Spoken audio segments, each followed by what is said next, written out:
Good afternoon, everyone. Basta rin mag-speak ko sa renowned med, kalamugnaw dito But I thank God for this privilege again that I can join you in Renowned Medicine 2025. We're glad that we can hold this gathering here in church. Again, welcome to Masaba Christian Church.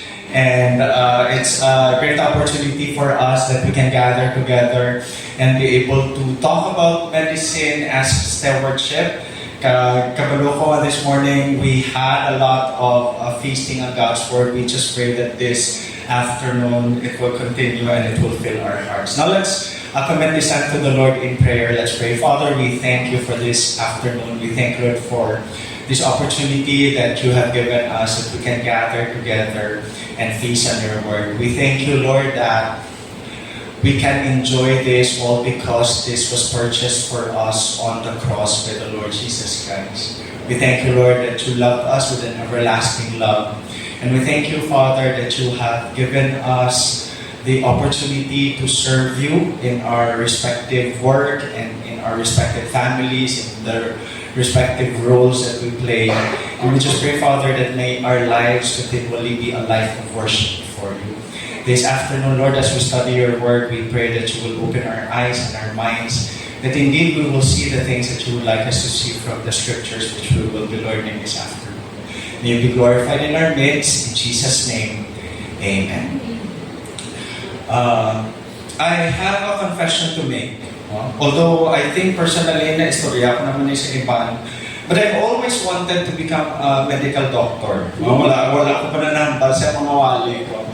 When I was graduating sa high school, I applied for a scholarship sa Colegio San Agustin, and then I was accepted.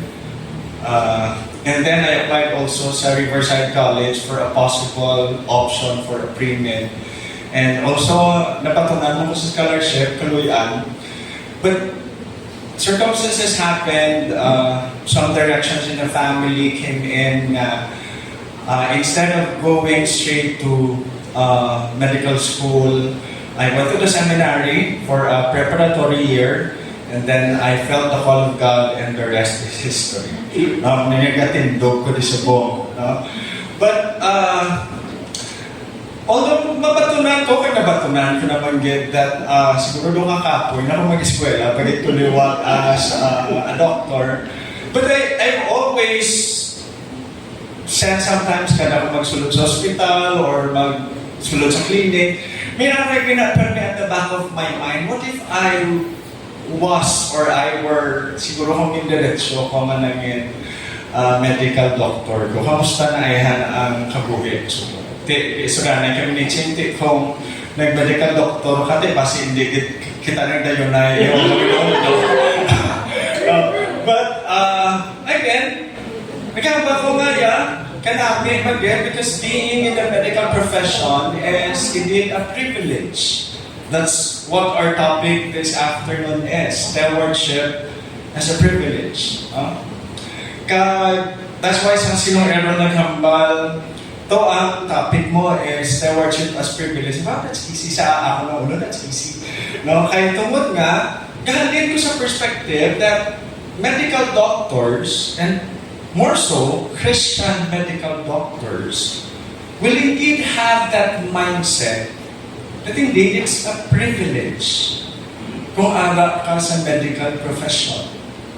You have the perks, kumbaga, you have the benefits. Pero sa kasigi ko panumdum sini, my judgment and my impression may be a bit flawed. Basi hindi man din. Basi may mga tiyon man din sa kabuhi, sa isa ka medical practitioner or professional, nga posible, the privilege part, the passion part, the joy part of being in the medical profession may sometimes be a challenge. Kaya sige ko panumdum, possibly, because I see the profession from a perspective of an outsider. Nga I can never fill in the shoes you're wearing. Kaya posible, kaya tungod nga hindi ko na tindugan or mabatsagan Ang makita ko lang are all the perks, but I will never see the responsibilities and possibly the burdens that go with it. So nga sige kanito on, may isa ko ka concept nga na sandaran, and it's called the burden of knowledge. The burden of knowledge is a concept true to all skill-based and knowledge-based profession. Ngayon, ablang kung kabalo ka, doon mas pinakulbaan ka, mas mayo na lang yan, nga wala ka kabalo, kaya kung wala ka kabalo, doon wala kaya kulba. No? Kaya kasi hindi ko manunod sa ito, no? If you're a doctor, kaya for example, ang parinti mo kabalo ka sa simptomas ya, kabalo ka ang ina ang mga symptoms actually are leading to a very threatening, critical situation. Kaya hindi mo na mapagwa, or else, mas anxious sila, mas mag-worry sila, and you just keep it to yourself. And imagine, sakto, no? True to all knowledge-based profession, mas mayo pa kisa, nga mas jutay yung nabalaan saan sa mas tama. And I tell you, kung may isa pa siguro ka profession sa ato na kalimutan nga damo-damo knowledge nga gina-require kag hindi naman ka mo yung mag-question sila, no? That's the medical field. No wonder si Solomon, nagambal siya sa Ecclesiastes chapter 1 verse 18, imbukada pa lang sa iyo observation. He said, for in much wisdom is much vexation, and he who increases knowledge increases sorrow. And at times, I realized kung posible, the stewardship part, to be considered as a privilege, may not come naturally. That after the grind of the daily work, after the pressure that you're put in, after the burdens that you have, posible hindi automatic nga mahambal ka, kaya privilege hindi kami because we are medical doctors. And possibly it will take effort for you to consider it as indeed a stewardship that you will enjoy, a stewardship that you will consider something which will be passionate. You will be passionate about. Kasi sininga hapon, I just would like to draw you to a very familiar story in the Bible about a person who has been very privileged, and in that siyang privilege turned out to be a pressure, and then later on, he was able to renew the joy and the passion he has for the Lord. This is the story of the prophet Elijah. If you will notice the histories in Israel, and even in the history of the Bible, magtuon ka muna sa Bible, miracles are not ordinary occurrences in the Bible. Miracles are usually exceptions. Kaya kung magtulong ka muna sa period, sa biblical times, miracles were so many just during the time of Moses. Sa ginpagwaya ang mga Israelites, time ni Moses kaya ni Joshua. And then during the kings, naghipos na, hindi masyado na mga miracles. Nag-increase naman during the time of Elijah and Elisha. Kaya nanaog naman na siya daw wala halos miracle. Kaya nag-increase during the time of Jesus. So mga bata sa Bible, just like ordinary times sa ating buong, we don't see miracles every day. Sa Bible, ang umana. No? Kaya kung tulungan mo, si Elijah is one of the prophets of the Lord, which did not just have the privilege to speak the word of God, he had the privilege also to authenticate it through the miracles na ginagamit. So kung may prophet, baka makonsider mo A1. May prophet, baka makonsider mo, ako na siya, top of the class ni isang prophet. That was Prophet Elijah. Kaya ang istorya pinaya kasikat na istorya is found of course in 1 Kings. Kaya may pilala ko na ang mga passages na pinpilit for us to just be familiar with the story. But I'm sure some of you are familiar with the story already. In 1 Kings chapter 18, verses 1 and 2, after many days, the word of the Lord came to Elijah in the third year, saying, Go, show yourself to Ahab, and I will send rain upon the earth. As far as the story is concerned, it has been years na wala pa nakaulan sa Israel. And King Ahab is considered to be, if not one of the most, if not the wicked, most evil king in Israel, sige, one of the most wicked kings in Israel. So si King Ahab during that time, ara siya galing sa Samaria, and gipadalaya si Elijah to send announcement that the Lord will send rain after for such a long time. Verse 2, so Elijah went to show himself to Ahab. Now the famine was severe in Samaria.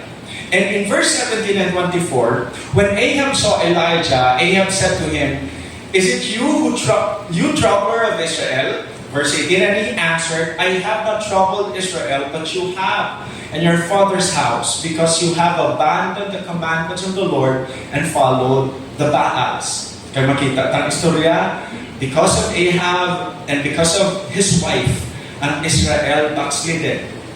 Nag-worship sila sa Baal. Verse 19, now therefore send and gather all the Israel to me at Mount Carmel, and 450 prophets of Baal and 400 prophets of Asherah who ate at Jezebel's table. Verse 21, and Elijah came near to all the people and said, how long will you go limping between two different opinions? If the Lord is God, follow him, but if Baal, then follow him. And the people did not answer him a word. And Elijah made conditions, sa verse 22. And Elijah said to the people, even I only am left a prophet of the Lord, but Baal's prophet are 450 men. Let 2 bulls be given to us, and let them choose 1 bull for themselves, and cut it in pieces, and lay it on the wood, but put no fire to it. And I will prepare the other bull, and lay it on the wood, and put no fire to it. And the condition, and you call upon the name of your God, if I call upon the name, and I will call upon the name of the Lord, and the God who answers by fire, He is God. And all the people answered, it is well. Sige, nataunta. Ang muna ato yung condition. So, this was a show. So, verse 36, along with that, nag-una ang prophet si Baal, makita talagang istorya, si Elijah, ginakuha niya pa no, Nung ginasudlog niya pa, no? Nung ginapalaot siya pagin ang mga prophet si Baal, ay, kuhanan niyo, pilas-pilasan niyo pagin, tuluhan niyo pagin, kay basit si Baal kakatulog, no? And then came his turn. Verse 36, and at the time of the offering of the oblation, Elijah the prophet came near and said, O Lord God of Abraham, Isaac, and Israel, let it be known this day that you are God in Israel, and that I am your servant, and that I have done all these things at your word. Answer me, O Lord, answer me, that this people may know that you, O Lord, are God, and that you have turned their hearts back. Then the fire of the Lord fell and consumed the burnt offerings and the wood and the stones and the dust, and licked up the water that was in the trench. And when all the people saw it, they fell on their faces and said, the Lord, He is God, the Lord, He is God. And Elijah said to them, seize the prophets of Baal, let not one of them escape. And they seized him, and Elijah brought them down to the brook Kishon and slaughtered them there. Imagine, 450. Makita that this was a mountaintop experience for Elijah. Imagine mo na success during that time. No, kung ikaw siguro si Elijah, you will see somehow this is already the start of revival for Israel. No? But sadly, makita ta ang privileged position ni Elijah turned into pressure. Because the turn of the chapter, good lang, pagbukas mo kung gabasa, kasan sininga libro, nga ang chapter mo, ginahulat-hulat mo nga buksan, naman ang matabo sa sunod nga chapter man, pagbukas siya, in verse 1 of chapter 19, Ahab told Jezebel all that Elijah had done, and how he had killed all the prophets with the sword. And Jezebel sent a messenger to Elijah saying, so may the gods do to me and more also, if I do not make your life as the life of one of them by this time tomorrow. No? So O ang queen agambal, ate, sige. Sa sining nga oras, bas lang taon ta kung ano matabo si imo Elijah. Kaya katingalahan na, kay sa verse 3, then he was afraid. No? Kung ano sa kaisog the day before, isa lang ka-threat sa queen, he was afraid. And he arose and ran for his life and came to Beersheba. No? As in nalagyo sa, wala ko kabalo kung pila ni kaadlaw, pero ang kalayoon sa Mount Carmel to Beersheba is around 240 kilometers. No, so imagine mo kung ginlagan niya, grabe nga, adrenaline rush ha. No? Imagine mo na, may mga Bible scholars na gamble that it possibly took him 3 to 4 days. No? But this was a regular 1-week travel by foot. No? So imagine mo na, alin ka sa Kabankalan, papakulod, tapos pakulod, Kabankalan, balik, tapos balik ka ng maliwat sa pakulod. Muna kalayo ang 240 kilometers. No? Elijah was not just running, but he was running for his life. No? Kaya natabo sa verse 4, but he himself went a day's journey into the wilderness and came and sat down under a broom tree, and he asked that he might die, saying, "It is enough now, O Lord, take away my life, for I am no better than my fathers." No? I don't know, kakatingala ko, gitperme, kaka-intrigued ko, kada ko ni magbasa sa istorya ni Elijah, that after a mountaintop experience, right away he went into depression. Kaya pwede gali matabo sa aton. Pwede gali nga ang circumstansya sa ating kabuhi could turn us from a victorious mountaintop experience to a depressing low valley experience. Just like Elijah. Kaya pwede, I would assume that a lot of you may have gone through these cycles. A lot of us may have so sining experience o kanamit namin. Again, I'm so passionate. I see how God is running my life. Ang plano niya sa akong kabuhi. And just all of the sudden, I feel things are not really coming into place. Nga doon pamatsal ko, mamangkot ko sa Ginoo. Gawa-ay na ko ni. Maano na lang ko ni. And this was Elijah's experience. Pero kanami pala, kaya kung ara ka sa Ginoo, this will always be a season in our life. Kaya ini nga season is a very good learning experience for us because this is where we will know truly that the God of the Bible becomes very personal to us. May instance sa aton nga kabuhi nga ang ginatunan ta pala just simply becomes very theoretical, especially sa pulong sa Ginoo. But when it comes to a life experience, gambal ta nga, yes Lord, sakto ni nga sa akon pag-experience ng valley, you become the faithful God that you really are in the Word of God. Kaya namin because what happened? God used the circumstance to open Elijah's heart for a deeper and more intimate relationship with the Lord. Kaya ano natabo? The perspective that he has was really good. Next start as verse 5, and he lay down and slept under a broom tree. And behold, the angel touched him and said to him, "Arise and eat." And he looked, and behold, there was at his head a cake baked on hot stones and a jar of water. And he ate and drank and lay down again. And the angel of the Lord came again a second time and touched him and said, "Arise and eat, for the journey is too great for you." And he arose and ate and drank and went in the strength of that food 40 days and 40 nights to Horeb, the Mount of God. Kaya namin, manipulang realization, isa sa ginagamit ko, mag-counseling ko, na makabay pag yan nga, hindi ta malipatan ang physical health. No? Kaya usually, kung may isa ko wala ka pinaka-kwantik ulo sa mga medical advice, no? Ko, no? Kung may isa pa ka pinaka-tiga ulo sa medical advice, ang mga doctors, no? Kisa ka pa nung daw lang kay kabalo ko si Nick, kaya ko no?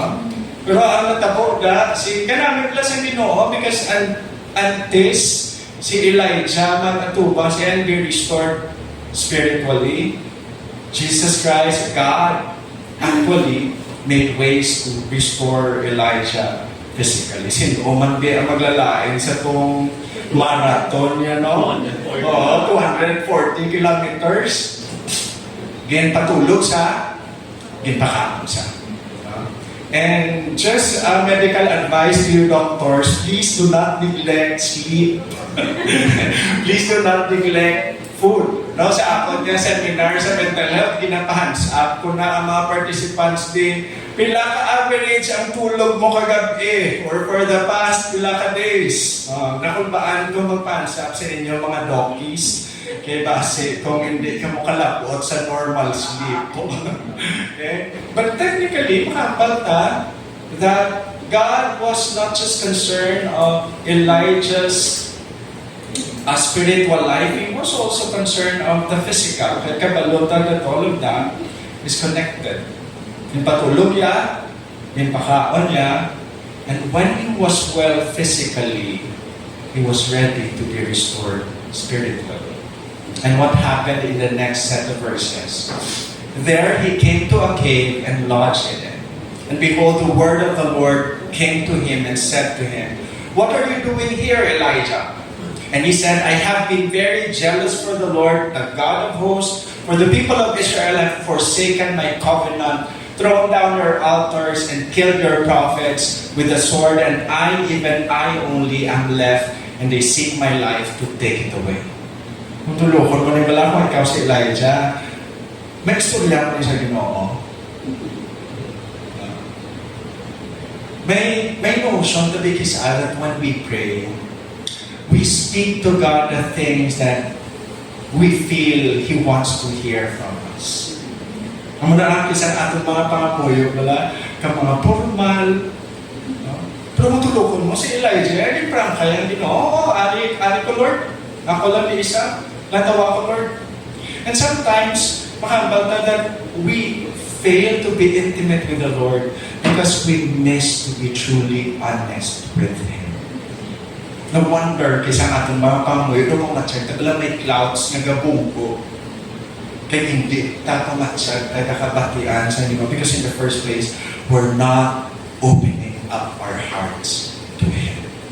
God is more concerned with what's inside our hearts and speak it out. And He's not expecting for us to speak the words na pamatsyag na, Lord, ang yan gusto mo mapatian sa akin. He is concerned with the very contents of our hearts. And that was the start of His heart surgery. Because verse 11, nagambal siya. And He said, "Go out and stand on the mount before the Lord." Tindog si Elijah, and behold, the Lord passed by, and a great and strong wind tore the mountains and broke in pieces the rocks before the Lord. Pero nanamian ko sa siningang line that the Lord was not in the wind. Nagambal pa siya. After the wind, an earthquake. And the same thing, the Lord was not in the earthquake. And after the earthquake, a fire. But the Lord was not in the fire. Nanotice na, kisabala, when we feel passionless, when we feel joyless, we're waiting for the next event. Na siguro, ang muna na isa, ang ma-fire up sa akong liwat. But only to realize nga, ang muna gyapon, hindi man gyapon, ang panawag sila, kisa, will become just simply milestone Christians. Nagkahulat lang ta for the next, possibly conference, for the next, possibly big event, for the next, possibly, isa ka super nga event sa akong to that will turn my life into the next direction. But most often, makita that God does not work that way. Yes, while He uses circumstances to provide us life-changing directions, most often, ang ginagamit niya is when we stand before God and listen to Him in the private rooms of our lives. Pinasaya pwede matabo adlaw sa Ginoo. Not necessarily during a conference like this. Not necessarily during big events na makamata. Ang muning makapag-o sa akong kabuhi, just like the wind, the fire, the earthquake. Okay, the presence of God was felt in the last part of verse 12. And after the fire, the sound of a low whisper. Nanamihan ko na sa pag-render sa King James, the still small voice. Kaya basi among manakis ang kakalipatan ka. Kaya honestly, kung may isa pa siguro ka profession yung gravitate ka sa ako, ano hindi nakaginawa ka muna. Mapasalamat kami nga may mga amo na ang profession. But that is at the expense of you hearing that still small voice of the Lord. No wonder just like sa mga pastors, gabat siya, kita, it seems that we're running on empty tank. Makaalig ka mo sila, you're just going through the notions, pero kabalo ka nga kinanlan ko na bulig kay ang tangke ko empty na. And the solution to that is this. I hope, just like Elijah, you will find time listening to that still small voice of the Lord. And that can happen every day if you will just listen. Ayan pa sa verse 13, and when Elijah heard it, he wrapped his face in his cloak and went out and stood at the entrance of the cave. And behold, there came a voice from him and said, "What are you doing here, Elijah?" And the same repetitions, kumadumduman mo. And he said, "I have been very jealous for you, Lord.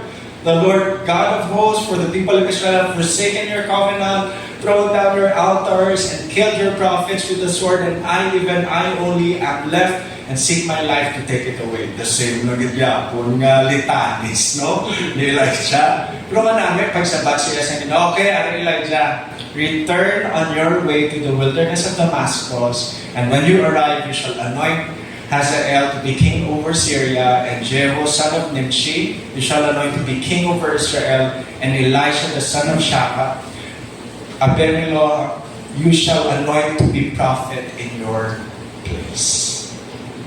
Do kanapil, alam ko kanina do sinin ko, among mong effective ka, ginadugaan, pag hindi mo bura. Si Elijah, ang solution siya, sige pala Elijah, ginadugaan, pag hindi mo bura. Pero ano rin natabo, what is God trying to say here? Elijah, follow me because I have sure plans. Kaya sabi ka panungdong ka pala, isa sa kapadula sa aton yung passion yung magsunod sa Ginoo is pamatsyag ka, wala direksyon nga ginapakita ang Ginoo sa aton kabuhi.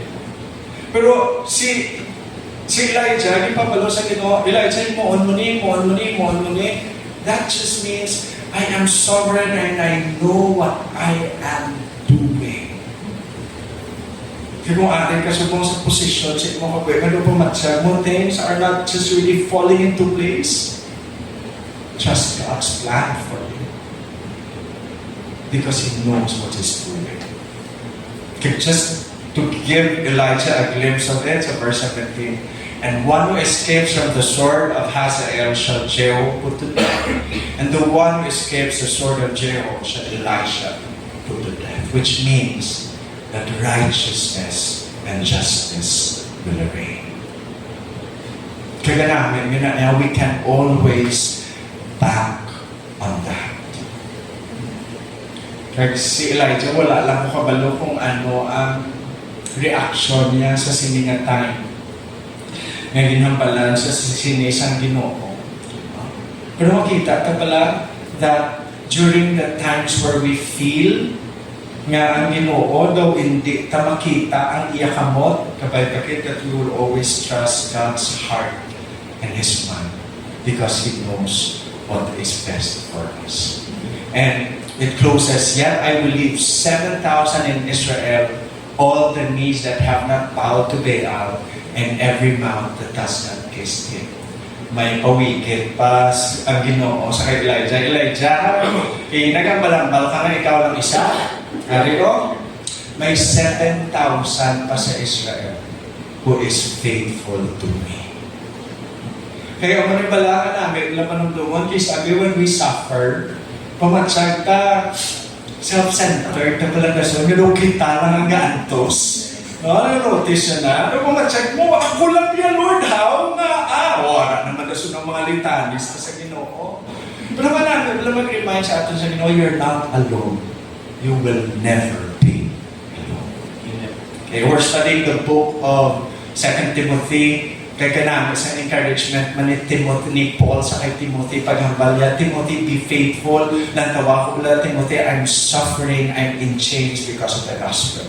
Kaya namin, managpala pa ng dumon that when you're in dire situation, napamansag mo, you're suffering because you become a faithful doctor doing ministry, medical ministry as you worship before the Lord. Definitely there will be challenges. But remember, the promise of God to Elijah, there are 7,000 yet. Indeed, kamo lang.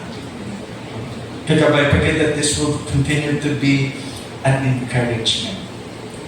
That's why this made the perspective of Elijah change. And it ended with pleasure and joy restored. Mamitaliwa si Elijah, after sina, again, anoint siya to, ang mga kings, again, mentor niya si Elisha, and then we will meet again the name of Elijah in 2 Kings chapter 2 verse 11. And as they still went on and talked, sila nga duman ni Elisha, chariots of fire and horses of fire separated the two of them, and Elijah went up by a whirlwind into heaven. And Elijah is one of the privileged few sa Old Testament. Maduwalang gitgaling sila na wala na patay. The first one was Enoch, kagsupong si Elijah. And we meet again Elijah in the Gospels sa Matthew chapter 17, and he was transfigured before them, and his face shone like the sun, and his clothes became white as light. Kaya si Matthew nag-record na, and behold, there appeared to them Moses and Elijah talking with him. So na-transfigure si Jesus, si Moses, kaya si Elijah, and then in the Gospels, this is where we see Elijah again. And as the New Testament closes, another mention of Elijah is in James. James chapter 5 verse 17 to 18. And it reads, Elijah was a man with a nature like ours. Parang pagbasa ko, grabe ka privilege kay Elijah. May isang prophet who spoke the word of God and spoke it with authentication nga may miracle saya. Labot sa ibang mga prophets nga bala, pero siya may miracles, pero ang pag-describe sa iyan ni James, man with a nature like ours. But what was different with him which we can follow? He prayed fervently that it might not rain, and for 3 years and 6 months it did not rain on the earth. Then he prayed again, and heaven gave rain, and the earth bore its fruits. What is this verse trying to drive to us? Na kung gusto tagali ang passion natin sa Ginoo masustain, the secret will always be an intimate relationship with the Lord. Kapatid ko, true to all of us, the pastorate, the counseling profession, the medical profession, is a supernatural work God has entrusted to you. And you can never do it alone. Pero sa kay Elijah, his life was sustained because he was a man of prayer. Kapay pagin, nga mahambal tanak mo. Nga sa kada pagwa nyo sa inyo secret room with Jesus, mahambal ka mo that you will bring in with you the power of God overflowing from your relationship with Him. And as I end, I'd like to again introduce you to one person. And his name is Apostle Paul. So 2 Corinthians chapter 15, he explains about the resurrection. Kaya isa-isa na ako nang tabo sa resurrection, ang pakita si Jesus sa pila ka mga hundreds sa mga disciples. Kaya nagsabat siya sa verse 8. And last of all, as to one untimely born, He appeared also to me. Namin din sakop ni Paul iya kaugalingon. Kaya nagambal na siya.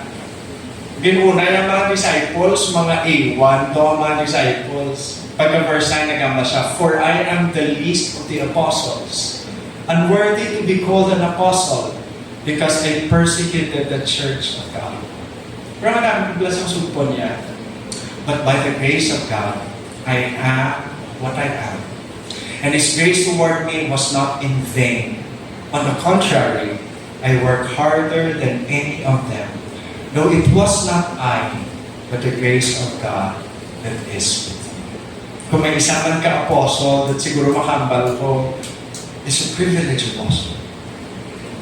Given that stewardship to become the apostles to the Gentile. It's apostle. Kaya naman ko na kaya, kung may isa pa siguro ka apostle, hindi ka pa mabigilay. Mama, ako na, pero kasi ba siya katitos the grace of God. And as we talk about stewardship as a privilege, kapag again that you doctors will not feel tired. Because even if we see one angle of your work, yung makambal ka mo, ang nakita nyo lang niya, nakita lang yan naman are the perks, but not the responsibility and the burden. Kapag again, then you will see this as a work, a privilege, a joy, because this is indeed the grace of God. Kanami, nga tulukon, kung ikaw isa ka Christian na doctor, may this kind of privilege will encourage you every day that you make the medical profession not just any other profession nga pwede yaya mahimo sa iban ng mga doctors, but a profession that will always be your worship and joy before the Lord.